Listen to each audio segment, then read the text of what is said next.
आप सभी का हमारे चैनल बिगिन स्पिरिचुअल जर्नी में स्वागत है। अध्यात्म या हम अंग्रेज़ी में जिसे स्पिरिचुअलिटी भी कहते हैं, आखिर है क्या और इसका हमारे जीवन में महत्व क्या है? क्या इसे अपनाने से हम अपना जीवन बेहतर बना सकते हैं या फिर ये सिर्फ साधु संत या ऋषि मुनि के लिए ही बना है? इसे नहीं अपनाया तो हमारा क्या नुकसान है? जीवन और जीवन जीने का तरीका हमेशा एक गहन फिलॉसफी अध्ययन का विषय रहा है।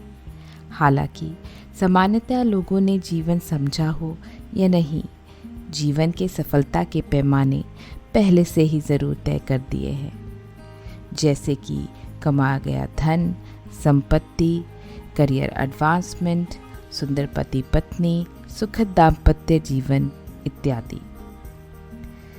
जब भी किसी घर में बच्चे का जन्म होता है तो माता पिता पहले ही दिन से उस बच्चे के लिए धन, संपत्ति, घर इत्यादि इकट्ठा करने लगते हैं। उनको लगता है कि इससे बच्चे का जीवन सुखमय होगा। इसी श्रृंखला में बेहतर शिक्षा और अन्य कंपटीशन शुरू हो जाते हैं, जिससे बच्चे को ज़्यादा संघर्ष ना करना पड़े और वो बच्चा सफलता के सभी पैमानों पर खरा उतरे।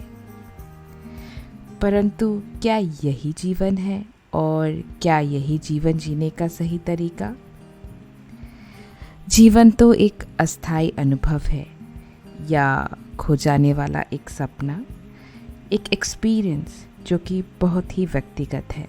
और इस एक्सपीरियंस का आधार बाहरी सफलता के पैमाने में नहीं, बल्कि हर व्यक्ति की आंतरिक स्थिति पे होता है।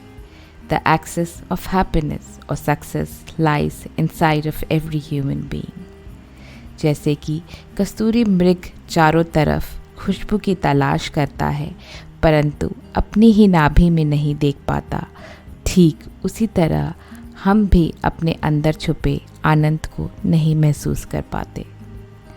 बाहर की ओर दृष्टि रखने वाले लोग एक नेवर एंडिंग रेस में शामिल रहते हैं और देखते ही देखते जीवन एक सपने की तरह निकल जाता है। आखिरी पलों में जब पूरा जीवन फ्लैशबैक की तरह सामने आता है तो लगता है कि शायद जीवन को बेहतर तरीके से जिया जा सकता था, परंतु समय के अभाव के कारण सिर्फ पश्चाताप ही रह जाता है। इसका बहुत अच्छा विवरण लेखिका ब्रोनी वेन ने अपनी किताब the top 5 regrets of dying, मरने के समय किए जाने वाले 5 पछतावे में किया है। असल में लेखिका एक नर्स थी जो कि मरने वाले मरीजों की सेवा किया करती थी।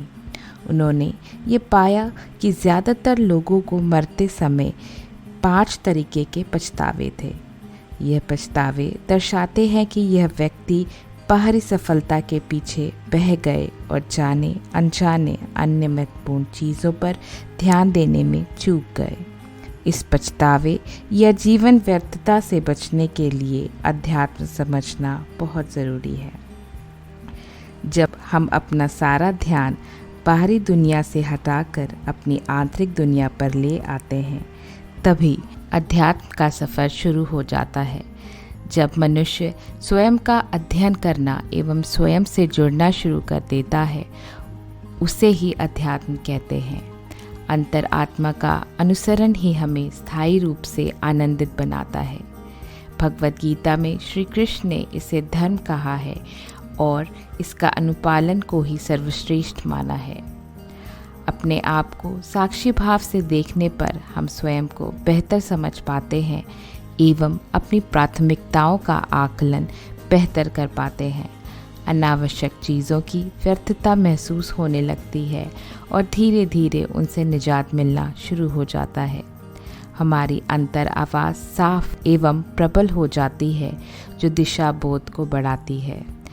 अपने को समझने पर हमें अपने fix pattern, behaviour, thinking model समझ में आने लगते हैं और इन्हें रखने या बदलाव करने का चयन हम कर पाते हैं।